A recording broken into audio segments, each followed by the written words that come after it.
Welcome to Chalk Talk Uganda, the educators' dialogue, where we amplify teacher voices and ignite conversations to shape education realities.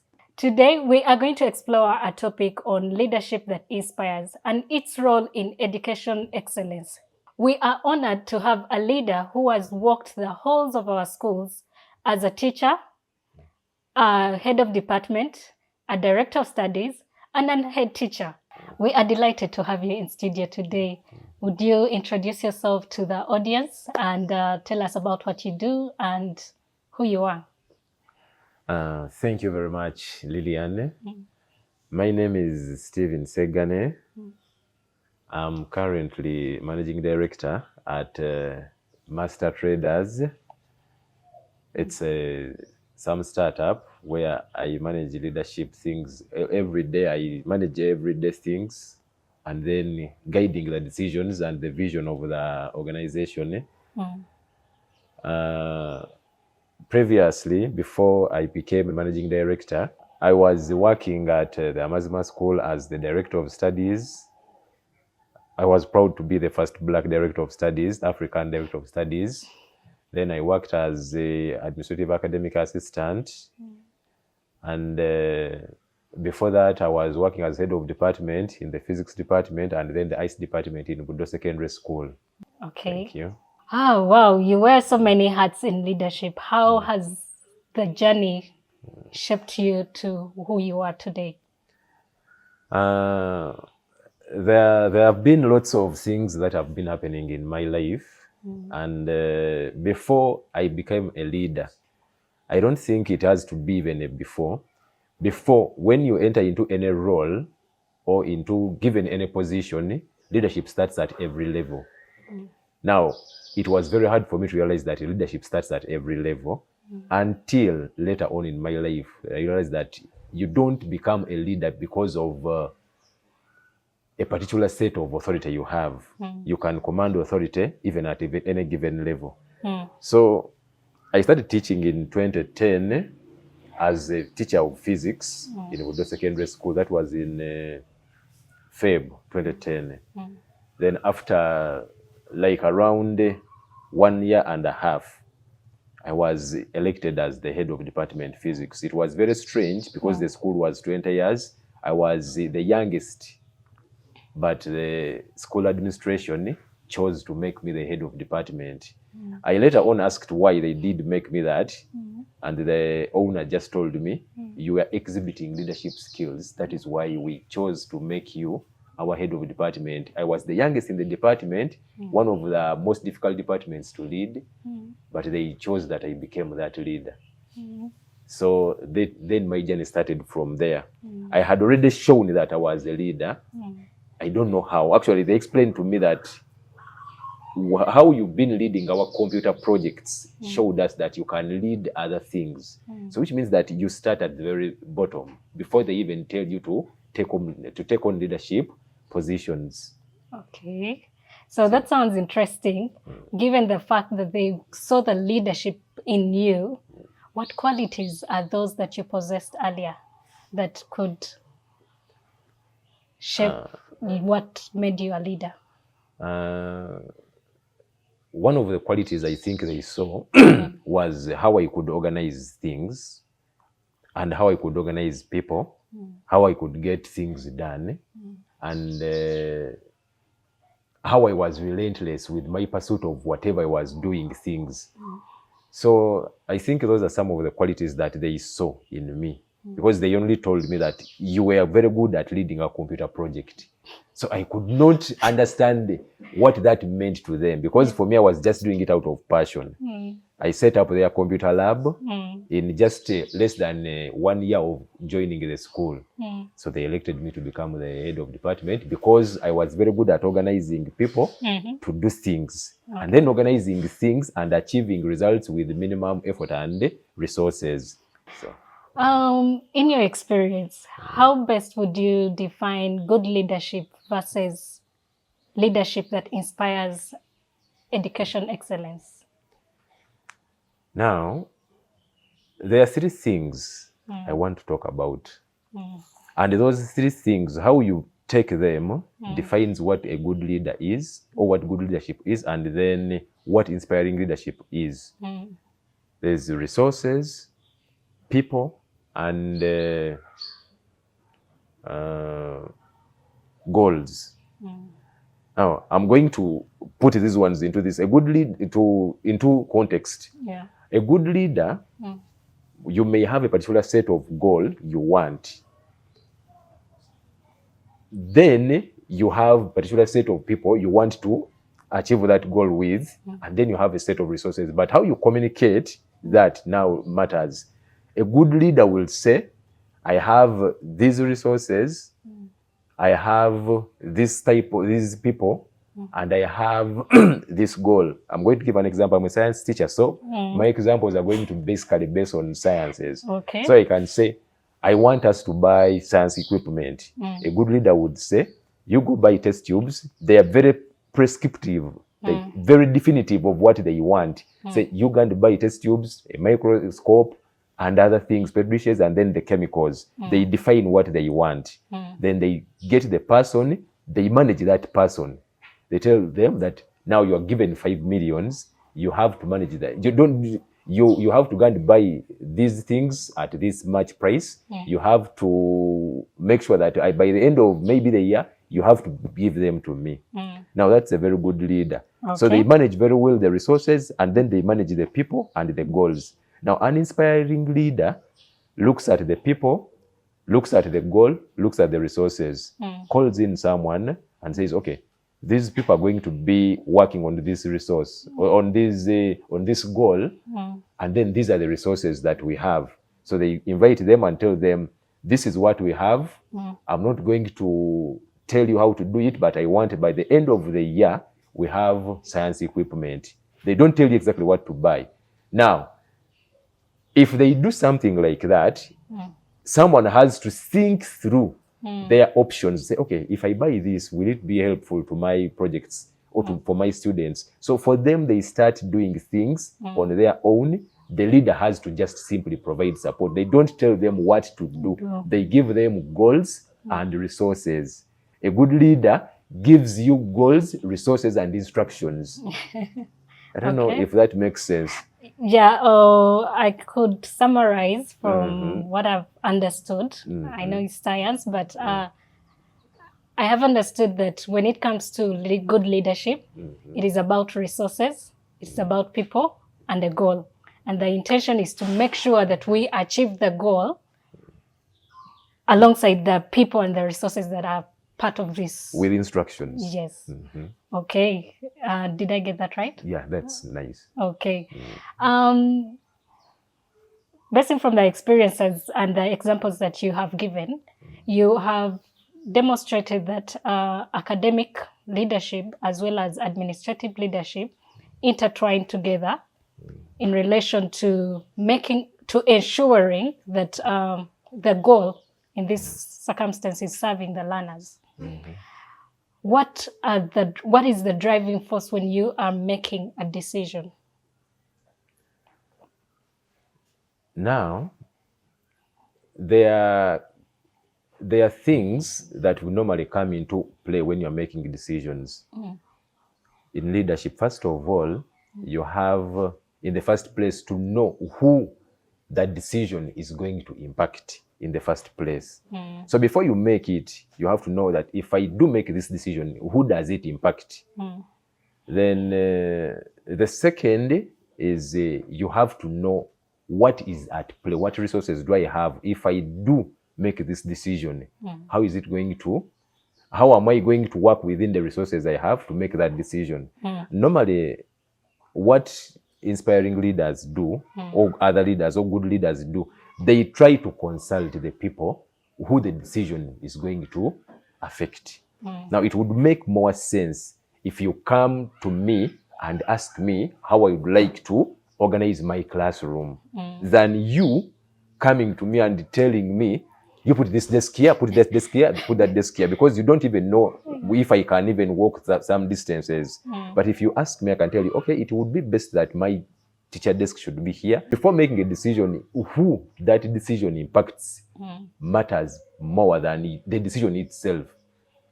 then what do you have at play? Because you cannot tell me the teacher needs a computer when you cannot even afford a phone. It's a very small phone. So like the resources also have to be into play. Okay. And then the overall decision has to be made basing off your philosophy of education. Because you can't buy magazines when you may need when they are antagonistic with your philosophy of education.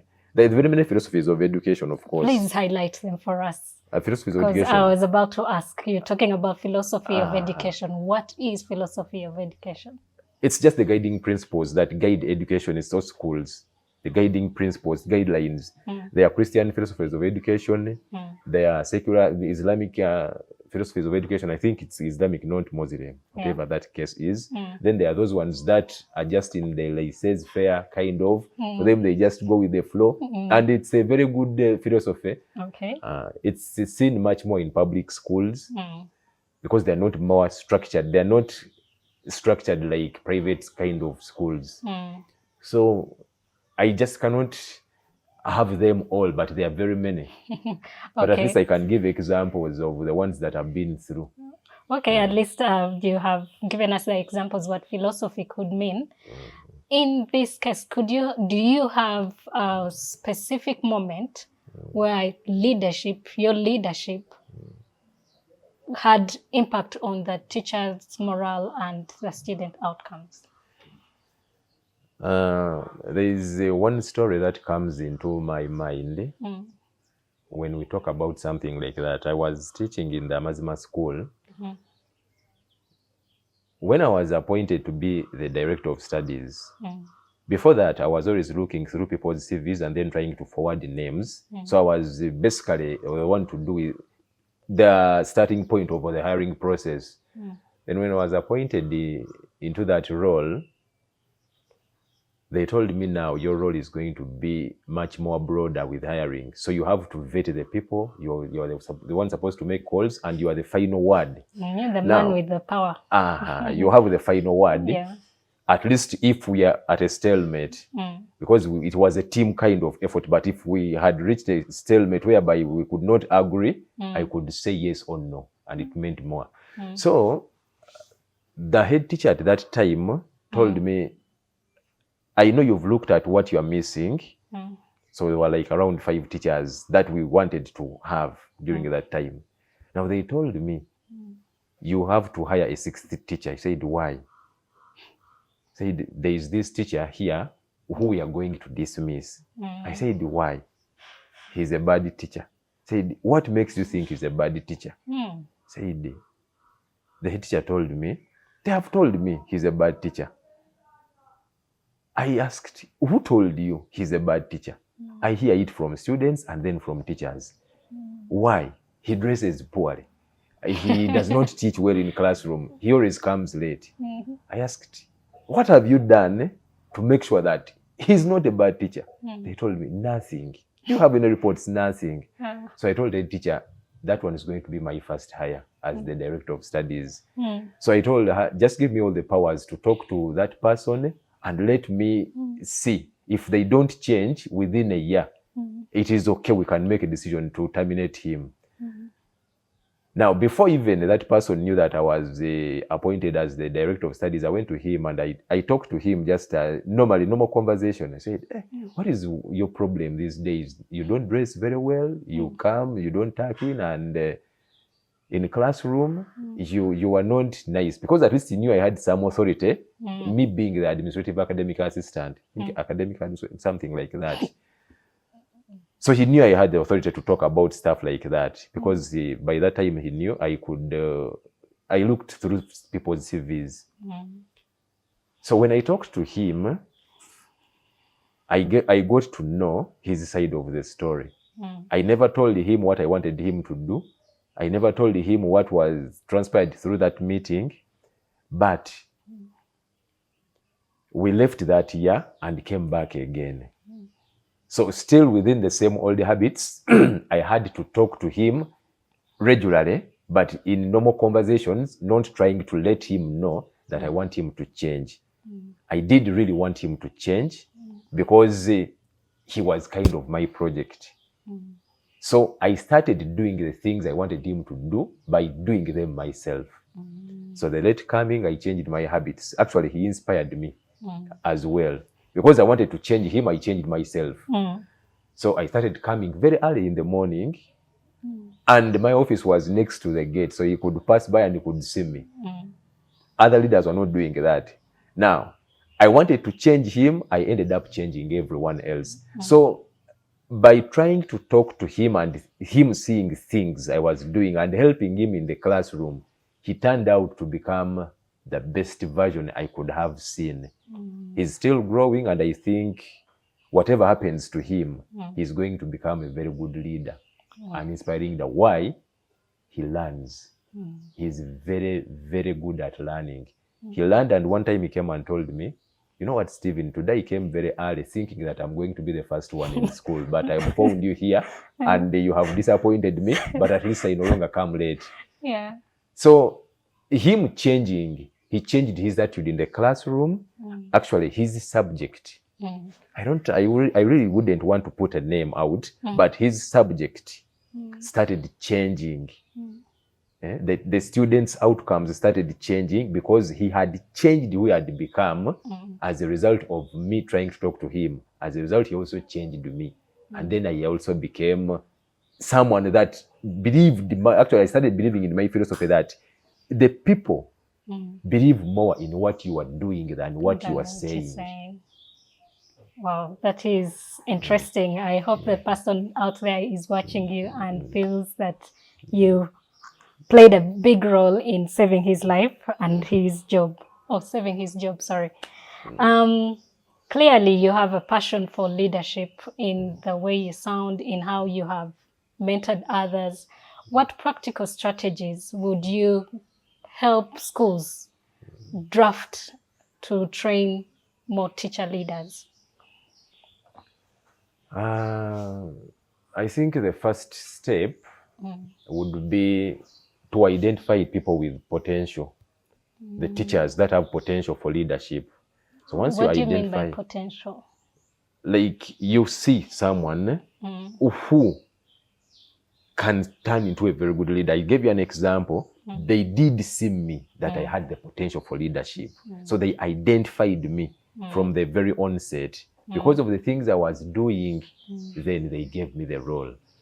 So now the first step, that one is out of experience. The things I'm trying to say, they're out of experience. You identify, because you can always see. When you're a leader, you see, oh, this guy here can be good or will be good at leadership. Or maybe, because the potential is different from the actual thing. You can take the leap of faith.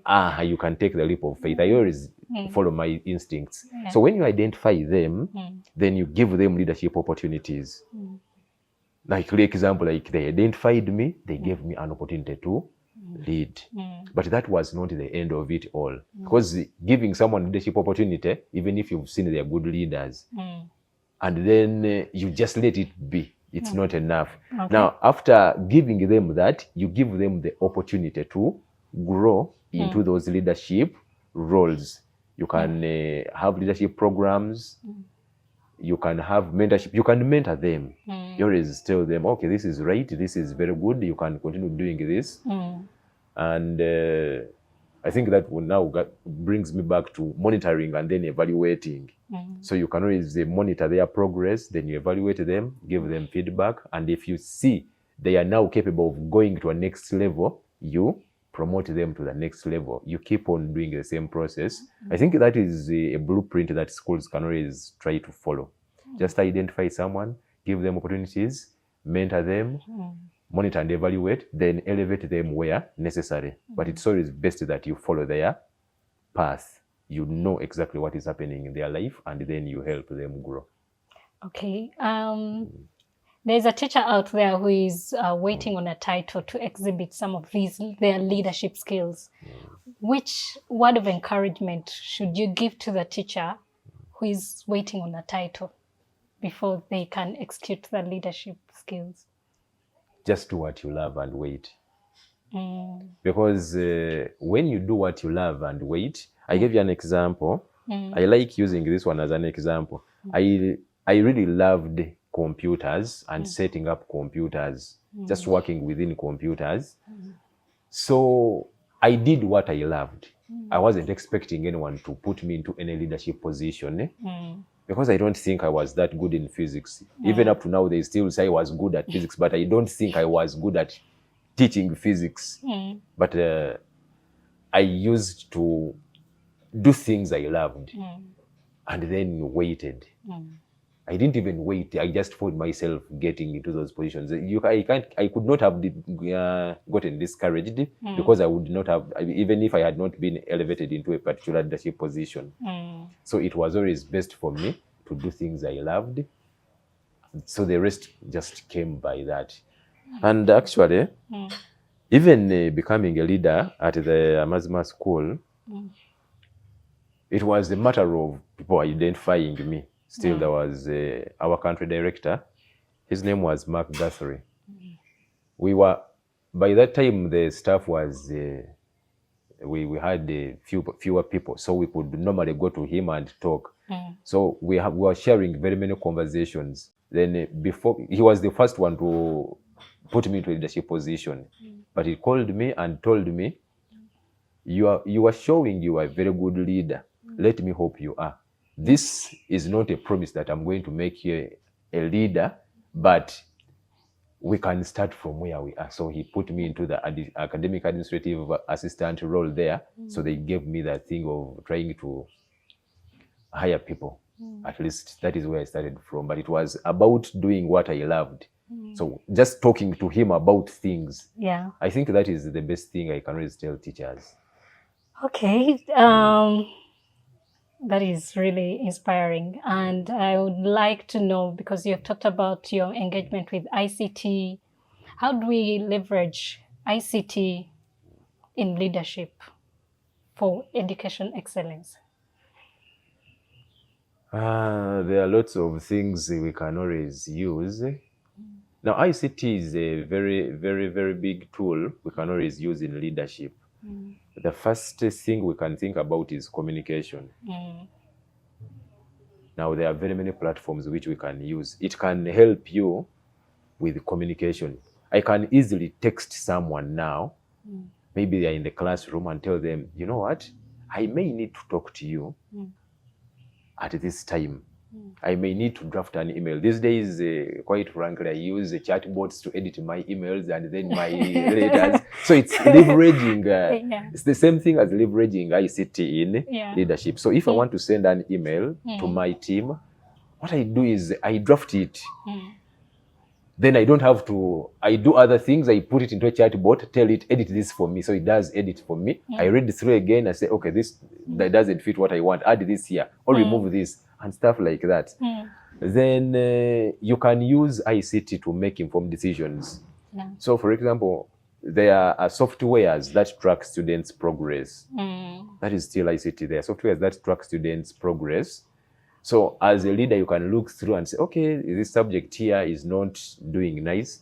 This subject is doing very well. This is not doing well. So I need to put more resources on this subject. So they can always help you to make informed decisions. You can say, okay, maybe we need to hire other teachers. Maybe we need to talk to these teachers. Maybe we need to talk to these students. Maybe we need to talk to these parents, basing off what you are seeing. Because you can always interact with the screens. Teachers can write comments, a leader can look through them and say, okay, this student is this and this, without even entering through the classroom, but just trying to look at the information that has been entered into a particular set of system. Okay, thank you so much. And I think this gets us closer to the end of our discussion. What advice would you give to school leaders in integrating good quality leadership skills, empowering teachers, and also for building a strong school culture? The one thing I can advise leaders is putting people first. So when you put people first in the decisions you're making, don't give them instructions, give them goals. When you give them goals, the goals you want, let them figure out the instructions. Now that will inspire them to think more, to do more with the whatever they have at hand. And also, it will help them know that they're in charge. When someone's in charge, something I read sometime that someone's output depends on how much they feel they are in control. So when you put them in charge without controlling them, when they know they are in control, they will feel they are empowered to do things. And it's okay for leaders to monitor them and see. And you should also, as a leader, they should be brave when they are making mistakes, when the people they are put in charge are making mistakes, because we learn from them. So you just have to be brave enough and humble enough to know that this person will make the mistakes, but they will have to learn from the mistakes. Some can be made, some may not be made. But you have to know the difference between which mistakes they are supposed to make, which ones they are not supposed to make, but also still communicate with them that this is fatal, this is not fatal, it's okay. Constant feedback. Wow. Any message you would want to specifically send out to future leaders? The message I would like to send to future leaders is that there are very many qualities of good leaders or inspirational leaders, but the best of them all is to keep striving to become as good a leader as possible. Because constant learning and growth makes better leaders. As I've told you, my journey did not start as a leader. But still, even at the very beginning of it all, I kept on learning through my own experiences, through others' experiences. Now that one through observing and then through reading books and looking at things. So the message I can give to future leaders is keep on learning new things. Keep on evolving, because the world does evolve, and embrace technology at whatever level it is. You just have to embrace and then leverage it. Wow, thank you so much. Your story reminds us that leadership is not just a title. It is the impact, the influence, and character that you exhibit. Thank you so much. To all the leaders out there and those that are aspiring to be leaders, remember, leadership is a journey and not a destination. If this conversation has ignited you, please leave a comment on our social platforms, Instagram, TikTok, Facebook, LinkedIn. We would love to continue this conversation with you. Let us aspire to lead with passion, purpose, and integrity.